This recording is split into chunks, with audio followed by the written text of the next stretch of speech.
ಇತ್ತೀಚಿನ ಸಂಚಿಕೆಗಳನ್ನು ಜಾಹೀರಾತಿನ ಕಿರಿಕಿರಿ ಇಲ್ಲದೆ ನೋಡಿ.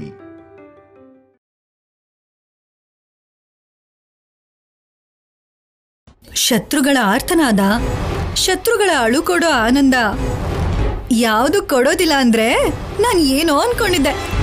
ಇವಾಗ ಅರ್ಥ ಆಗ್ತಿದೆ ನನಗೆ. ಕಲ್ಯಾಣಿ ಅನುಪಮ ಅಮ್ಮಂಗೆ ನೋವಾಗ್ತಿದ್ರೆ ಇಂಥ ಸಂತೋಷವಾದ ವಿಷಯನ ಹಂಚ್ಕೊಳ್ಳೋದಕ್ಕೆ ನನ್ನೂರು ಅಂತ ಒಬ್ರೂ ಇಲ್ಲ. ನಮ್ಮಮ್ಮ ಬೇರೆ ಹಾಸ್ಪಿಟಲ್ ಅಲ್ಲಿ ಇದ್ದಾಳೆ, ತಮ್ಮ ಬೇರೆ ಬೀದಿಲಿದ್ದಾನೆ. ಇವಾಗ ಈ ಸಂತೋಷನ ಯಾರತ್ರ ಆದ್ರೂ ಹಂಚ್ಕೊಳ್ಳಿಲ್ಲ ಅಂದ್ರೆ ನನ್ನ ಹೊಟ್ಟೆ ಕಿಚ್ಚು ಜಾಸ್ತಿ ಆಗೋಗುತ್ತೆ. ದೇವ್ರೇ, ನನ್ ಸಂತೋಷನ ಹಂಚ್ಕೊಳ್ಳೋದಕ್ಕೆ ಯಾರನ್ನಾದ್ರೂ ಕಳ್ಸು ಸ್ವಾಮಿ.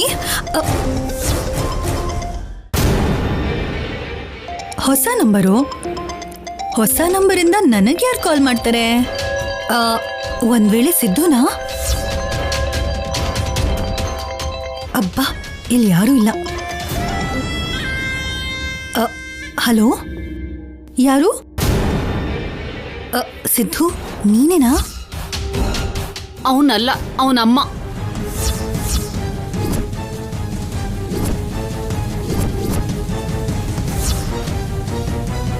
ಅಮ್ಮ, ನೀನಾ? ನಿನಗ್ ಪಾರ್ಶ್ವವಾಯು ಹೊಡೆದಿದೆ ಅಂತ ನರ್ಸ್ ಹೇಳಿದ್ಲು, ಕಡಿಮೆ ಆಗೋಯ್ತಾ? ನನ್ಗೆ ಯಾಕೆ ಪಾರ್ಶ್ವವಾಯು ಬರುತ್ತೆ? ಮತ್ತೆ ನರ್ಸ್ ಹೇಳಿದ್ಲು ಆ ಶೌರ್ಯ ನಿಮ್ಮ ಮಾವ ಸಿದ್ದು ಮೇಲಿರೋ ಕೋಪದಿಂದ ನನ್ಗೇನಾದ್ರೂ ಮಾಡ್ತಾರೆ ಅಂತ ಆ ರೀತಿ ನಾಟಕ ಮಾಡ್ದೆ ಅಷ್ಟೇ. ನೀನ್ ಸಾಮಾನ್ಯದವಳಲ್ಲ ಬಿಡಮ್ಮ. ನಿನ್ ಬುದ್ಧಿವಂತಿಕೆಗೆ ಸಲಾಂ. ಆದ್ರೆ ನಿನಗ್ ಹಾಗಾಗಿದೆ ಅಂತ ಗೊತ್ತಾದ ದಿನದಿಂದ ನನಗ್ ನಿಜವಾಗ್ಲೂ ನಿದ್ರೇನೆ ಬರ್ತಿಲ್ಲಮ್ಮ. ನನ್ನ ಹತ್ರ ನಾಟಕ ಮಾಡ್ಬೇಡ. ಅಷ್ಟೊಂದು ಪ್ರೀತಿ ಇದ್ದಿದ್ರೆ ಕನಿಷ್ಠ ನನ್ನ ನೋಡಕ್ಕಾದ್ರೂ ಹಾಸ್ಪಿಟ್ಲಿಗೆ ಬರ್ಬೇಕಾಗಿತ್ತಲ್ವಾ? ಅನ್ಕೊಂಡೆ ನೀನ್ ಹೀಗ ಅನ್ಕೋತೀಯ ಅಂತ. ಬರ್ಬೇಕು ಅಂತಾನೆ ನನಗೂ ಇದೆಯಮ್ಮ. ಆದ್ರೆ ಮನೇಲಿ ಪರಿಸ್ಥಿತಿಗಳು ಹಾಗಿಲ್ಲ. ಆ ಸಂಪದನ ಮನೆಯಿಂದ ಹೊರಗಡೆ ಹಾಕ್ಬಿಟ್ರು ಅಮ್ಮ. ಏನು? ಹೌದಮ್ಮ.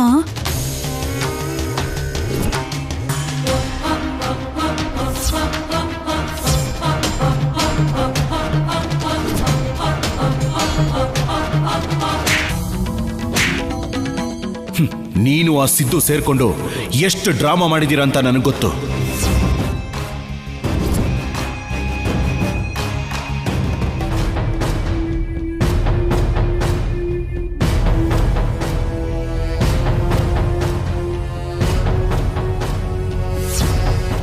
ನನ್ಗೆ ಗೊತ್ತು ಕಣೆ, ಆ ಕಲ್ಯಾಣಿ ಅನುಪಮ ಸಾಮಾನ್ಯದವರಲ್ಲ. ಅಂದ್ರೆ ಸಂಪದ ಮತ್ತೆ ಸಿದ್ದು ನೋಡಕ್ ಹೋಗಿರ್ತಾಳ? ಆ ಚಾನ್ಸ್ ಅಂತೂ ಇದೆಯಮ್ಮ. ಅವನ್ಗೆ ಯಾಕೆ ಇಂಥ ಕಷ್ಟಗಳು? ನನ್ ಮಗನ್ ಪರಿಸ್ಥಿತಿಗೆ ಕಾರಣ ಆಗಿರೋ ಆ ಕಲ್ಯಾಣಿ ಹಾಳಾಗೋಗ್ಬೇಕು. ಅಮ್ಮ, ನೀನೇನು ಚಿಂತೆ ಮಾಡ್ಬೇಡ. ಸದ್ಯದಲ್ಲೇ ಕಲ್ಯಾಣಿ ಕೂಡ ಮನೆಯಿಂದ ಹೊರಗಡೆ ಹೋಗ್ತಾಳೆ. ಏನೇ ನೀನ್ ಹೇಳ್ತಿರೋದು? ಇದಕ್ಕೂ ಮುಂಚೆ ದಮಯಂತಿಯತ್ಗೆ ಕಲ್ಯಾಣಿಯಿಂದ ಕೆಳಗಡೆ ಬಿದ್ದು ಕಾಲ್ ಮುರಿದಿರೋ ಹಾಗೆ ನಾಟಕ ಆಡಿದ್ರು. ಇವಾಗ ಶೌರ್ಯ ಕಲ್ಯಾಣಿ ಮಧ್ಯೆ ಮಾತಿಲ್ಲ. ಸದ್ಯದಲ್ಲೇ ಹೇಗಾದ್ರೂ ದಮಯಂತಿಯತ್ಗೆ ಆ ಕಲ್ಯಾಣಿನ ಪಕ್ಕಾ ಹೊರಗಡೆ ಹಾಕ್ತಾರೆ. ಸದ್ಯ ಈಗ ನಿನ್ ಮಾತ್ ಕೇಳಿ ಸಮಾಧಾನ ಆಯ್ತು. ಆ ಕಲ್ಯಾಣಿ ಇನ್ನೂ ಅನುಭವಿಸ್ಬೇಕು. ತಪ್ಪದೇನೆ ಅನುಭವಿಸ್ಬೇಕಮ್ಮ. ಯಾರು ಅನುಭವಿಸ್ಬೇಕು?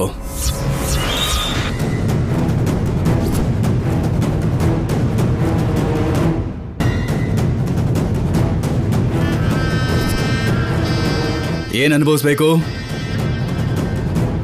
ಯಾರ ಹತ್ರ ಮಾತಾಡ್ತಾ ಇದ್ಯಾ? ನಿನ್ ತಮ್ಮನ ಹತ್ರನಾ? ಚಿಚಿ, ಅಲ್ಲ ರೀ. ನಾನ್ಯಾಕೆ ಅವನಿಗೆ ಮಾಡ್ತೀನಿ? ಫೋನ್ ಕೊಡಿಲಿ. ಬೇಕು ಅಂದ್ರೆ ನೋಡಿ, ಹೊಸ ನಂಬರು. ಯಾರೋ ಜಾತಕ ನೋಡೋರು ನನಗೆ ಕಾಲ್ ಮಾಡಿದ್ರು. ಏನೇನೋ ಕತೆ ಹೇಳ್ತಿದ್ರೆ ನಾನ್ ಕೂಡ ಮಾತಿಗೆ ಮಾತು ಬೆಳೆಸ್ದೆ ಅಷ್ಟೇ. ನಿಜನಾ? ನಂಬಹುದಾ? ನಂಬ್ರಿ. ಆದ್ರೂ ನಿಮಗ್ ಇಷ್ಟ ಇಲ್ದಿರೋ ಕೆಲಸ ಮಾಡಿದ್ರೆ ನಿಮಗ್ ಕೋಪ ಬರುತ್ತೆ ಅಲ್ವಾ? ನಿಮಗ್ ಕೋಪ ಬಂದ್ರೆ ಏನಾಗುತ್ತೋ ಗೊತ್ತಲ್ವಾ? ಅಷ್ಟು ಭಯ ಇದ್ರೆ ಒಳ್ಳೇದು.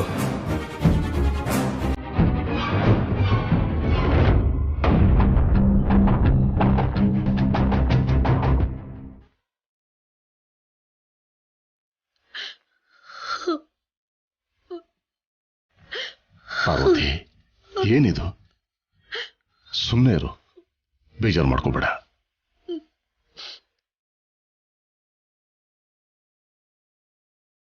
ಬೆಳಿಗ್ಗೆವರೆಗೂ ತುಂಬಾ ಅನ್ಯೋನ್ಯವಾಗಿದ್ದ ಜೋಡಿ ಇದ್ದಕ್ಕಿದ್ದ ಹಾಗೆ ಬೇರೆ ಆಗೋದಂದ್ರೇನು? ಕಲ್ಯಾಣಿಗೋಸ್ಕರ ಮಗ್ಗ ಹಿಡಿದು ತುಂಬಾ ಪ್ರೀತಿಯಿಂದ ಸೀರೆ ನೇಯ್ದುಕೊಟ್ಟಿದ್ದ. ಶೌರ್ಯ ಇಷ್ಟು ಕ್ರೂರವಾಗಿ ನಡ್ಕೊಳ್ಳೋದು ಅಂದ್ರೇನ್ರಿ? ಅಷ್ಟಕ್ಕೂ ಇಲ್ಲೇನ್ ನಡೀತಿದೆ? ಅದೇ ಅರ್ಥ ಆಗ್ತಿಲ್ಲ ಪಾರ್ವತಿ. ನಿನ್ನೆವರೆಗೂ ಮೊಮ್ಮಗಳ ಸಂತೋಷನ ನಿನ್ನ ಕಣ್ಣಲ್ಲಿ ನೋಡಿ ಖುಷಿ ಪಟ್ಟೆ. ಆದ್ರೆ ಈಗ ನಿನ್ನ ನೋವು ನೋಡಿ ನನಗೆ ತಡ್ಕೊಳಕ್ಕಾಗ್ತಿಲ್ಲ. ಕಲ್ಯಾಣಿ ಚಿಕ್ಕವಳೇ ಆದ್ರೂ ಯಾವಾಗ್ಲೂ ದೊಡ್ಡವರು ಅಂದ್ರೆ ಗೌರವದಿಂದ ನಡ್ಕೋತಾಳೆ. ದಮಯಂತಿ ಎಷ್ಟೇ ಕಷ್ಟ ಕೊಟ್ರೂ ಅವಳನ್ನ ಸಹಿಸ್ಕೊಂಡಿದ್ದಾಳೆ. ನಾವು ಬೇಜಾರು ಮಾಡ್ಕೋಬಾರ್ದು ಅಂತ ಅನುಪಮ ಜೊತೆ ಸೇರಿ ಕಷ್ಟನ ಹಂಚ್ಕೊಂಡ್ಲು. ನಮ್ಮ ಮುಂದೆ ಸಂತೋಷವಾಗಿರೋ ಹಾಗೆ ಓಡಾಡಿದ್ಲು.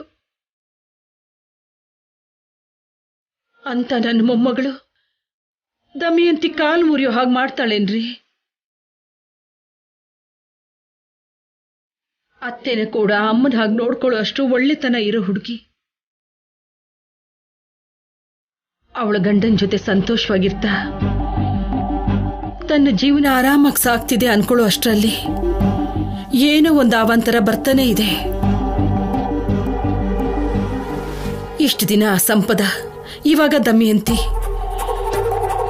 ಅವಳಿಗೆ ಯಾಕೆ ಇಷ್ಟು ಕಷ್ಟ ಕೊಡ್ತಿದಾರೋ ಏನೋ ಆ ಭಗವಂತನಿಗೆ ಗೊತ್ತಾಗ್ಬೇಕು. ಅಮ್ಮರೇ, ದೇವರು ಒಳ್ಳೆಯವ್ರಿಗೆ ತುಂಬಾ ಪರೀಕ್ಷೆಗಳನ್ನು ಕೊಡ್ತಾನೆ ಅಂತ ನೀವೇ ನನಗೆ ಎಷ್ಟೋ ಸಲ ಹೇಳ್ತಾ ಇರ್ತೀರಲ್ಲಮ್ಮ. ನಿಮ್ಮ ಹಾಗೆ ಅನುಪಮ ಅಮ್ಮ, ಕಲ್ಯಾಣಿ ಅಮ್ಮವರು ತುಂಬಾ ಒಳ್ಳೆಯವರಮ್ಮ. ಅದಕ್ಕೆ ಅವ್ರನ್ನ ಅಳಿಸ್ತಾ ಮೇಲಿರೋನು ಖುಷಿ ಪಡ್ತಿದ್ದಾನೆ. ಆ ದೇವ್ರಿಗೆ ಮನ್ಸು ಅನ್ನೋದಿದ್ರೆ ಗೊತ್ತಾಗ್ತಿತ್ತು ಅಮ್ಮೋರೆ, ಮನುಷ್ಯ ಅನುಭವಿಸೋ ನೋವು, ಮನಸ್ಸು ಅನುಭವಿಸೋ ವೇದನೆ ಏನು ಅಂತ. ಹೌದು ಬಾಲಾಜಿ, ಎಲ್ಲ ಗೊತ್ತಿರೋ ಶೌರ್ಯ ಕೂಡ ಅರ್ಥ ಮಾಡ್ಕೊಳ್ಳದೇನೆ ಕಲ್ಯಾಣಿನ ಶತ್ರು ಹಾಗೆ ನೋಡ್ತಿದ್ದಾನೆ. ಚೆನ್ನಾಗೆ ನೋಡ್ಕೊಳ್ತಾ ಇರ್ತಾನೆ, ಆದ್ರೆ ಇದಕ್ಕಿದ್ದ ಹಾಗೆ ಕೋಪ ಮಾಡ್ಕೊಂಡು ಬೇಜಾರು ಮಾಡ್ಕೋತಾನೆ. ಅವನ್ ತಾಯಿ ಮೇಲೆ ಜೀವನ ಇಟ್ಕೊಂಡಿದ್ದಾನ್ರಿ.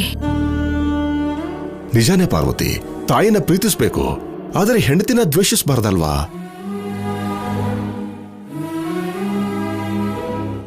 ದಮಯಂತಿ ಕೂಡ ಮಾಧುರಿ ಮೇಲಿನ ಕೋಪನ ಕಲ್ಯಾಣಿ ಮೇಲೆ ತೋರಿಸ್ತಿದ್ದಾಳೆ. ಅನುಪಮಗೆ ನಾನೇನೋ ಒಂದು ಮಾತಂದಿದ್ದಕ್ಕೆ ತನ್ನ ತಾಯಿ ಫೋಟೋನ ಎಲ್ಲಿ ಹಾಳು ಮಾಡ್ಬಿಡ್ತಾಳು ಅನ್ನೋ ಭಯದಿಂದ ಆತರದಲ್ಲಿ ದಮಯಂತಿನ ತಳ್ಬಿಟ್ಲು. ಆಕಸ್ಮಿಕವಾಗಿ ಆಗಿರುವಂತ ಘಟನೆ ಅದು. ಆದರೆ ಶೌರ್ಯ ದೃಷ್ಟಿಯಲ್ಲಿ ಕಲ್ಯಾಣಿ ಮಾತ್ರ ಆರೋಪಿಯಾಗಿ ಉಳ್ಕೊಂಡ್ಬಿಟ್ಲು. ಒಂದು ಕ್ಷಣ ಏನ್ ನಡೀತು ಅಂತ ತಿಳ್ಕೊಳ್ಳೋ ಪ್ರಯತ್ನ ಕೂಡ ಮಾಡಿಲ್ಲ ಅವನು. ಕಣ್ಣಿಂದ ನೋಡೋದು ನಿಜ ಅನ್ಕೊಳ್ಳೋ ಆರಕ್ಷಕ ಅಲ್ವೇನ್ರಿ ಅವನು? ನಿಜವಾಗ್ಲೂ ಆಗಿದ್ದೇನಂತ ಹೇಳಿದ್ರು ಅರ್ಥ ಮಾಡ್ಕೊಳ್ಳೋ ಸ್ಥಿತಿಯಲ್ಲಿ ಇರೋದಿಲ್ಲ. ಕಲ್ಯಾಣಿ ಜೀವನನ ನೋಡಿ ದಯೆ ತೋರಿಸಿ ಆ ಅಮ್ಮನವರೇ ಏನೋ ಒಂದು ಮಾಡಿ ಮತ್ತೆ ಅವರಿಬ್ರು ಒಂದು ಮಾಡ್ಬೇಕು ರೀ. ಹೌದು ಅಮ್ಮೋರೆ, ಆ ಪುರೋಹಿತರು ಹೇಳ್ದ ಹಾಗೆ ಆ ಜೋಡಿಗೆ ದೃಷ್ಟಿಯಾಗಿದೆ. ಅವ್ರು ಹೇಳ್ದ ಹಾಗೆ ಬರೋ ಶುಕ್ರವಾರ ಗಿರಿಜಾ ಕಲ್ಯಾಣ ಮಾಡಿಸಿದ್ರೆ ಒಳ್ಳೇದಾಗತ್ತೇನೋ ಅಮ್ಮೋರೆ. ನನ್ನ ಮೊಮ್ಮಗಳ ಜೀವನ ಚೆನ್ನಾಗಿರುತ್ತೆ ಅಂದ್ರೆ ಎಷ್ಟು ಪೂಜೆನಾದ್ರೂ ಮಾಡಿಸ್ತೀನಿ ಬಾಲಾಜಿ. ನನ್ನ ಮೊಮ್ಮಗಳ ಸಂಸಾರ ಸರಿ ಆಗ್ಬೇಕು. ಅವ್ರಿಗಿರೋ ದೋಷಗಳು ಹೋಗೋದಕ್ಕೆ ಧನುರ್ಮಾಸದಲ್ಲಿ ಬರೋ ಗಿರ್ಜಾ ಕಲ್ಯಾಣ, ಕಾತ್ಯಾಯನಿ ವ್ರತ ಮಾಡಿಸ್ಬೇಕು. ಎಷ್ಟೇ ದುಡ್ಡಾದ್ರೂ ಸರಿ, ಎಷ್ಟೇ ಖರ್ಚಾದ್ರೂ ಸರಿ, ಪೂಜೆ ನಿರ್ವಿಘ್ನವಾಗಿ ನಡಿಬೇಕು. ಪೂಜೆಗೆ ಬೇಕಾಗಿರೋ ಏರ್ಪಾಡೆಲ್ಲ ಜೊತೆಗಿದ್ ನೋಡ್ಕೊಳ್ಳಿ. ನೀನ್ ಚಿಂತೆ ಮಾಡಬೇಡ ಪಾರ್ವತಿ, ಪೂಜೆ ನಡೆಯೋಕೆ ಯಾವ ತೊಂದರೆ ಆಗದಿದ್ದಾಗ ನಾನು ನೋಡ್ಕೋತೀನಿ. ಬಾಲಾಜಿ, ಯಜಮಾನ್ರೆ, ಪುರೋಹಿತರನ್ನ ಇನ್ನೊಂದ್ಸಲ ಕಂಡು ಪೂಜೆಗೆ ಏನೇನ್ ಬೇಕೋ ಎಲ್ಲ ಲಿಸ್ಟ್ ಮಾಡ್ಕೊಂಡು ತಗೊಂಡ್ ಬಾ. ಸರಿ ಯಜಮಾನ್ರೆ. ಪರಮೇಶ್ವರ, ನನ್ನ ಮೊಮ್ಮಗಳ ಭಾರ ಎಲ್ಲ ನಿಂದೆ.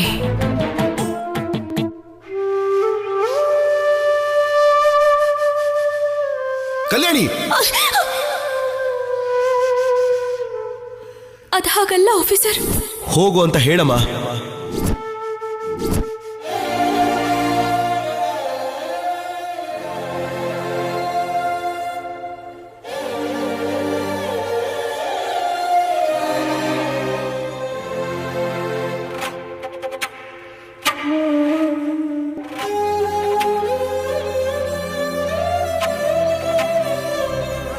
ಯಾವಾಗ್ಲೂ ನಗ್ನಗ್ತಾ ಮೌನವಾಗಿ ಪ್ರಶಾಂತವಾಗಿರು ನೀನು. ಇವತ್ತ್ಯಾಕೆ ಹೀಗೆ ನಡ್ಕೊಂಡ್ಬಿಟ್ಟೆ ನೀನು? ನನ್ನ ಬೈದಿದ್ರು ಅಷ್ಟು ನನಗೆ ನೋವು ಆಗ್ತಾ ಇರ್ಲಿಲ್ಲಮ್ಮ. ನಿಮಗ್ ಬೈದ್ರು, ನಿಮಗ್ ಯಾರಾದ್ರೂ ಏನಾದ್ರು ಅಂದ್ರೆ ನನ್ ಸಹಿಸ್ಕೊಳಕ್ಕಾಗಲ್ಲಮ್ಮ. ಅವ್ರಿಗೆ ಏನ್ ಅರ್ಥ ಆಯ್ತೋ ಅದ್ರ ಪ್ರಕಾರ ಅವ್ರು ಮಾತಾಡಿದ್ರು. ನಾನೇನು ನನ್ನ ಪರಿಸ್ಥಿತಿಯನ್ನು ನನಗ್ ಗೊತ್ತು, ಆದ್ರೆ ಅವ್ರಿಗೆ ಯಾರಿಗೂ ಗೊತ್ತಿಲ್ವಲ್ಲ. ಇಷ್ಟು ಚಿಕ್ಕ ಮಾತಿಗೆ ನೀ ಯಾಕೆ ಹಾಗೆ ನಡ್ಕೊಂಡೆ? ಅವ್ರು ಹೇಳಿದ್ದು ಚಿಕ್ಕ ಮಾತಲ್ಲಮ್ಮ. ಆ ಒಂದು ಮಾತು ಹೆಣ್ಣನ್ನ ಬದುಕೋಗ್ಬಿಡ್ದೆ ಸಾಯಿಸುತ್ತೆ. ಬಂಜೆ ಅಂತ ಯಾಕಮ್ಮ ಹೇಳ್ತಾರೆ? ಏನ್ ಗೊತ್ತು ಅಂತ ಅವ್ರ ಆ ಮಾತು ಹೇಳ್ತಾರೆ. ನಾನಿದ್ದೀನಿ, ನಾನಿರೋವಾಗ ನೀವ್ ಹೇಗ್ ಬಂಜೆ ಆಗ್ತೀರಾ? ಒಂದು ಮಾತಾಡೋಕ್ಕೂ ಮುಂಚೆ ಹಿಂದೆ ಮುಂದೆ ಯೋಚನೆ ಮಾಡಿ ಮಾತಾಡ್ಬೇಕು. ಏನು ತಿಳ್ಕೊಳ್ದೆ ಒಂದೇ ಸಲ ಮಾತಾಡ್ಬಿಡೋದಾ? ಆ ಮಾತ್ ಕೇಳಿಸ್ಕೊಂಡ್ರೆ ನೀನ್ ಎಷ್ಟು ಬೇಜಾರಾಗುತ್ತೆ ಅಂತ ಒಂದು ಸಲ ಯೋಚನೆ ಮಾಡಿದಾರ? ಕೆಲವು ತಪ್ಪುಗಳಿಗೆ ನಾವು ಕಾರಣ ಆಗದೆ ಹೋದ್ರೂ ಕೂಡ ಮಾತುಗಳನ್ನ ಕೇಳ್ಬೇಕಾಗತ್ತೆ. ಅದನ್ನೆಲ್ಲ ತಡ್ಕೊಳ್ಳುವಂತ ಶಕ್ತಿ ದೇವ್ರು ನನಗೆ ಕೊಟ್ಟಿದ್ದಾನಮ್ಮ. ನೋಡು, ನೀ ನನಗೋಸ್ಕರ ಅವ್ರ ಜೊತೆಲಿ ವಾಗ್ವಾದಕ್ಕೆ ಇಳಿಬೇಡಮ್ಮ. ನಿಮ್ಗೆ ಅಷ್ಟೆಲ್ಲ ಅಂತಿರುವಾಗ ಹೊರಗಿನವಳ ಹಾಗೆ ಸುಮ್ನೆ ಹೋಗೋದಕ್ಕೆ ನನ್ನಿಂದ ಆಗಲ್ಲಮ್ಮ. ನಿಮ್ ಹೊಟ್ಟೆಲ್ ಹುಟ್ಟೋ ಅದೃಷ್ಟನ ಆ ದೇವ್ರು ನನಗೆ ಕೊಡ್ತಾ ಇರ್ಬೋದು. ಆದ್ರೆ ನನಗಮ್ಮ ಅಂದ್ರೆ ನೀವೇ. ನನ್ನಮ್ಮನ ಬೈಯುವಾಗ ತಡ್ಕೊಳ್ಳೋ ಶಕ್ತಿ ನನಗಿಲ್ಲಮ್ಮ. ನನಗೇನಾದ್ರೂ ಅಂದ್ರೆ ನಿನ್ ಕೈಲಿ ತಡ್ಕೊಳಕ್ಕಾಗಲ್ಲ. ನೀನ್ ಈ ರೀತಿ ಇದ್ರೆ ನಮ್ ಕೈಲಿ ತಡ್ಕೊಳಕ್ಕಾಗತ್ತಾ? ನೀನೇ ಹೇಳು. ನೀನು ಶೌರ್ಯ ಸಂತೋಷವಾಗಿದ್ದೀರಿ, ತುಂಬಾ ಅನ್ಯೋನ್ಯವಾಗಿದ್ದೀರಿ ಅಂತ ನಾನು ಎಷ್ಟು ಸಂತೋಷ ಪಟ್ಕೊಂಡೆ. ಅನ್ಕೊಳ್ಳೋಷ್ಟ್ರಲ್ಲಿ ಇವೆಲ್ಲ ನಡೆದೋಯ್ತು. ಇಂಥ ಚಿಕ್ಕ ಚಿಕ್ಕ ಜಗಳಗಳಿಂದ, ಮಧ್ಯದಲ್ಲಿ ಯಾರೋ ಮಾತಾಡೋ ಮಾತುಗಳಿಂದ ಮತ್ತೆ ನೀವಿಬ್ರು ಎಲ್ಲಿ ದೂರ ಆಗ್ಬಿಡ್ತೀರೋ ಅಂತ ಭಯ ಆಗ್ತಿದೆಮ್ಮ. ಇಲ್ಲಮ್ಮ, ಆಫೀಸರ್ಗೆ ಅವ್ರ ಅಮ್ಮ ಅಂದ್ರೆ ಇಷ್ಟ. ನಮ್ಮಮ್ಮ ಅಂದ್ರೆ ನನಗೆಷ್ಟಿಷ್ಟನೋ ಆಫೀಸರ್ಗೂ ಅವ್ರ ಅಮ್ಮ ಅಂದ್ರೆ ಹಾಗೆ ಅಲ್ವಾ? ಅವ್ರಮ್ಮ ಹಾಗೆ ಬಿದ್ದಿದ್ದಕ್ಕೆ ಆಫೀಸರ್ ಹಾಗೆ ರಿಯಾಕ್ಟ್ ಮಾಡಿದ್ರು ಅಷ್ಟೇ ಹೊರತು ನಮ್ ಮಧ್ಯ ಇರೋ ಪ್ರೀತಿಗೆ ಅದ್ಯಾವುದೋ ಅಡ್ಡ ಬರಲ್ಲ. ಆ ನಂಬಿಕೆ ನನಗಿದೆ. ಆದ್ರೆ ಒಂದ್ ಮಾತು, ಇಷ್ಟೆಲ್ಲ ಜಗಳ ಆಗಿ ಇಷ್ಟು ನೋವಾದ್ರೂ ದಮಯಂತಿ ಅತ್ತೆ ಏಟ ಆಗಿದೆ ಅಂತ ನಾಟಕ ಆಡ್ತಿದ್ದಾರೆ ನೋಡಿ, ಅದ್ ನನಗಿಷ್ಟ ಆಗ್ಲಿಲ್ಲ. ನೀನ್ ಇಂಥದ್ರ ಬಗ್ಗೆ ಎಲ್ಲ ಯೋಚನೆ ಮಾಡಬೇಡ. ಯೋಚನೆ ಮಾಡಿದಷ್ಟು ಮನಸ್ಸು ಕೆಟ್ಟ ಹೋಗುತ್ತಮ್ಮ. ಮನಸ್ಸು ಕೆಟ್ಟ ಹೋದ್ರೆ ಮನುಷ್ಯರ ಮಧ್ಯೆ ಸಂಬಂಧಗಳೇ ದೂರ ಆಗ್ಬಿಡುತ್ತೆ. ಮನುಷ್ಯರ ಮಧ್ಯೆ ಪ್ರೇಮ ಇರಬೇಕೇ ಹೊರತು ಅವ್ರನ್ನ ದೂರ ಮಾಡಿದ್ವಿ ಅನ್ನೋ ಯೋಚನೆ ಯಾರಿಗೂ ಬರಬಾರ್ದು. ಇದನ್ನೆಲ್ಲ ಬಿಟ್ಟು ನೀವಿಬ್ರು ಚೆನ್ನಾಗಿರ್ಬೇಕು ಅಂದ್ರೆ ಮೊದಲು ಗಿರ್ಜಾ ಕಲ್ಯಾಣನ ಮಾಡಿಸ್ಬೇಕು. ಮೊದಲು ಆ ಕೆಲ್ಸನ ಮಾಡೋಣ.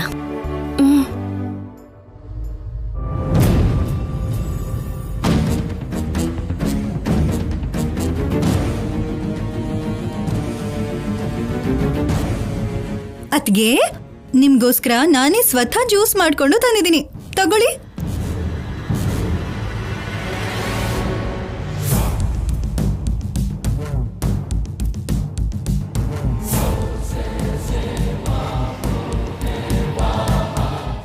ನಾನ್ ನಿಮ್ಮ ಹತ್ರ ಶಿಷ್ಯ ಆಗೋಣ ಅನ್ಕೋತಿದ್ದೀನಿ ಅತ್ಗೆ. ಯಾವುದಕ್ಕೆ? ಯಾಕೆ ಅಂತ ಮೆಲ್ಲಕ್ಕೆ ಕೇಳ್ತಿದ್ದೀರಲ್ಲ ಅತ್ಗೆ. ನೀವೆಷ್ಟು ದೊಡ್ಡೋರು. ನಾನಾ? ನೀವೇ ಅತ್ಗೆ. ನಿಮ್ ಬುದ್ಧಿವಂತಿಕೆ ಗುಳ್ಳೆ ನರಿಗೂ ಕೂಡ ಇರೋದಿಲ್ಲ.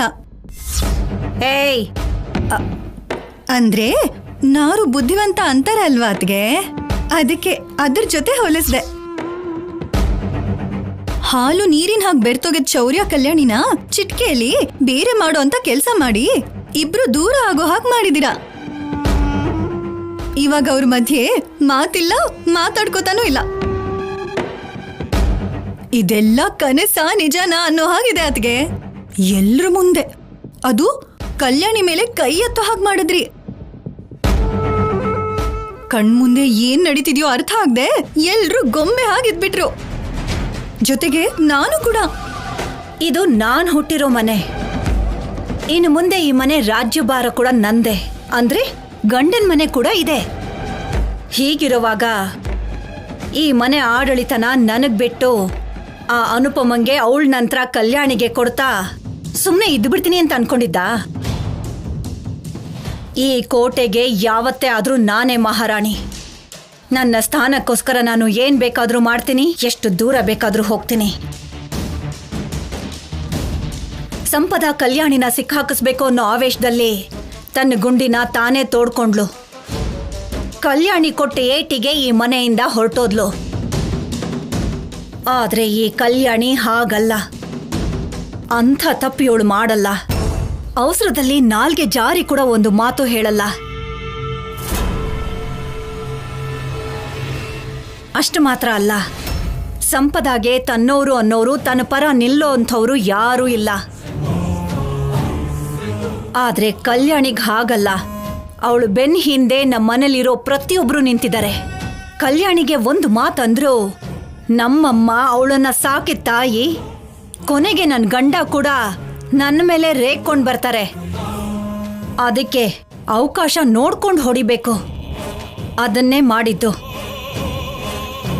ನನ್ನ ಪ್ಲಾನ್ ವರ್ಕೌಟ್ ಆಯ್ತು. ನಾನು ಅನ್ಕೊಂಡಿದ್ದನ್ನ ಸಾಧಿಸ್ದೆ. ಈಗ ನನಗೆ ತುಂಬಾ ತುಂಬಾ ಸಂತೋಷ ಆಗ್ತಿದೆ.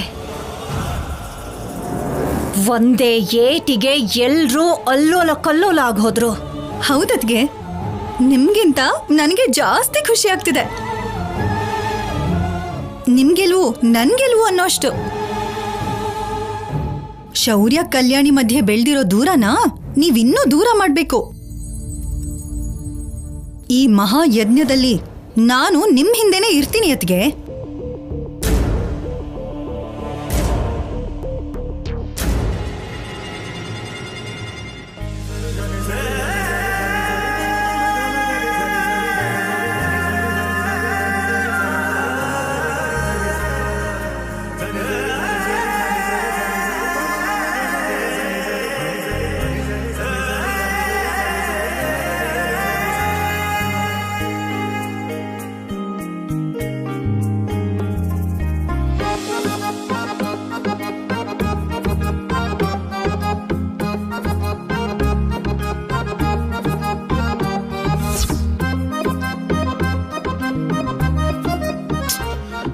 ಸೋಪೇ ಇಲ್ಲ.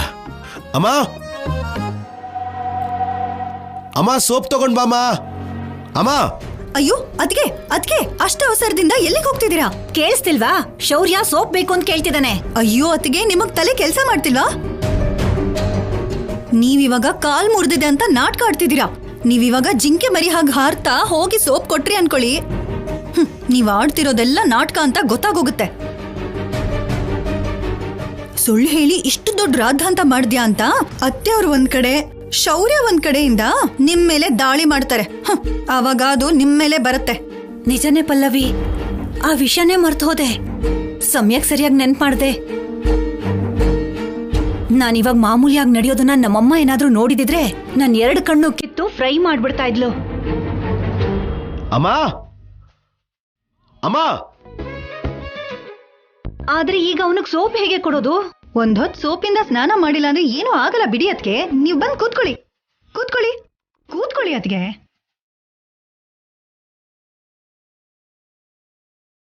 ಅಮ್ಮ ಯಾಕಿನ್ನೂ ಬಂದಿಲ್ಲ? ಓ, ಮರ್ತೋಗಿದ್ದೆ. ಅಮ್ಮನ್ಗೆ ಕಾಲು ಲೇಟ್ ಆಗಿದೆಯಲ್ಲ. ಸರಿ, ಇವತ್ತು ಹಾಗೆ ಸ್ನಾನ ಮಾಡಿದ್ರೆ ಆಯ್ತು.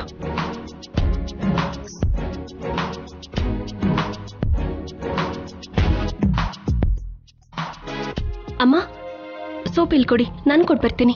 ಬೇಡ ಕಲ್ಯಾಣಿ, ಈಗಾಗ್ಲೇ ಶೌರ್ಯ ನಿನ್ ಮೇಲೆ ಕೋಪಿಸ್ಕೊಂಡಿದ್ದಾನೆ. ಈಗ ನೀನ್ ಇದನ್ನ ತಗೊಂಡ್ ಹೋದ್ರೆ ನಿನ್ ಯಾರು ತರೋದಕ್ಕೆ ಹೇಳಿದ್ರು ಅಂತ ಸುಮ್ನೆ ಕೂಗಾಡ್ತಾನೆ. ಅದಕ್ಕೆ ನಾನೇ ತಗೊಂಡ್ ಹೋಗ್ಕೊಡ್ತೀನಿ. ಪರವಾಗಿಲ್ಲಮ್ಮ, ಆಫೀಸರ್ಗೆ ನನ್ ಮೇಲೆ ಚಿಕ್ಕದಾಗಿ ಕೋಪ ಇದೆ ಅಷ್ಟೇ. ನಿಜ ಹೇಳ್ಬೇಕು ಅಂದ್ರೆ ಅದು ನನ್ ಮೇಲಿರೋ ಕೋಪ ಅಲ್ಲ, ಅತ್ತೆ ಮೇಲಿರೋ ಪ್ರೀತಿ. ಏನೇ ಆದ್ರೂ ಕೋಪನೇ ಆಗ್ಲಿ ಪ್ರೀತಿನೇ ಆಗ್ಲಿ, ಅದನ್ನ ನಮ್ಮವ್ರ ಮೇಲೆ ಅಲ್ವಾ ನಾವು ತೋರಿಸೋದು. ಆಫೀಸರ್ ನನ್ನ ಹೊಡೆದ್ರು ಬೈದ್ರು ನಾನ್ ತಡ್ಕೊಳ್ತೀನಿ. ಯಾಕಂದ್ರೆ ಆಫೀಸರ್ ಕೋಪದಲ್ಲೂ ಕೂಡ ನನಗ್ ಪ್ರೀತಿನೇ ಕಾಣಿಸುತ್ತೆ. ಹೇಳಿದ್ರೆ ನೀನೆಲ್ ಕೇಳ್ತೀಯ? ತುಂಬಾನೇ ಮೊಂಡಿ ನೀನು. ನೀವೇ ಹೇಳಿದ್ರಲ್ಲಮ್ಮ, ಗಂಡ ಹೆಂಡತಿ ಮಧ್ಯ ಮನಸ್ತಾಪಗಳು ಬಂದಾಗ ಯಾರೋ ಒಬ್ರು ಶರಣಾಗ್ಬೇಕಂತ. ಅದಕ್ಕೆ ನಾನ್ ಶರಣಾಗ್ತೀನಿ.